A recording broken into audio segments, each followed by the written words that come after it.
Toba taxi में अवामी worker party की जानब से कमाल चौक में सियासी पावर शो किया गया, जिसमें उम्मीदवार हल्का PP 121 मोहम्मद जुबैर और अवामी वर्कर पार्टी के मरकजी जनरल सेक्रेटरी फरूक तारक ने एक खसूसी शिरकत की। इस मौका पर अवामी वर्कर पार्टी के जनरल सेक्रेटरी फरूक तारक ने कहा कि इनकी जमात का मंशूर दीगर जमातों की मंशूर से मुख्तलिफ है, क्योंकि इनके मंशूर में अकलीतों और खवातीन के हकूक और मजहब की बुनियाद पर इम्तियाजी सलूक जैसे मामलात पर बात की गई है। उन्होंने कहा कि अवामी वर्कर पार्टी ने हमेशा किसान और मजदूर के हकूक की बात की है। पाकिस्तान के तमाम लोगों की तलीम वास्ते बजट का सिर्फ 10% हिस्सा लगा दिया जाए तो 10% हिस्से के नाल पूरा बजट साडा जिहड़ा है वो पाकिस्तान के हर गली दे विच लोगों ने एक जिहड़ा है वो बना सकता है, स्कूल बना सकता है। पावर शो के मौका पर फनकार ने अपनी आवाज का जादू जगाया तो हर कोई झूमने पर मजबूर हो गया।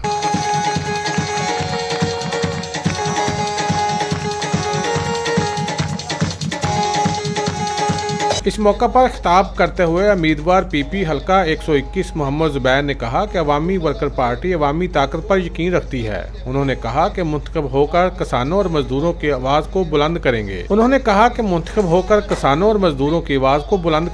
कैमरामैन रशीद अंजम के साथ सुल्तान महमूद, टोबा टेक्सी।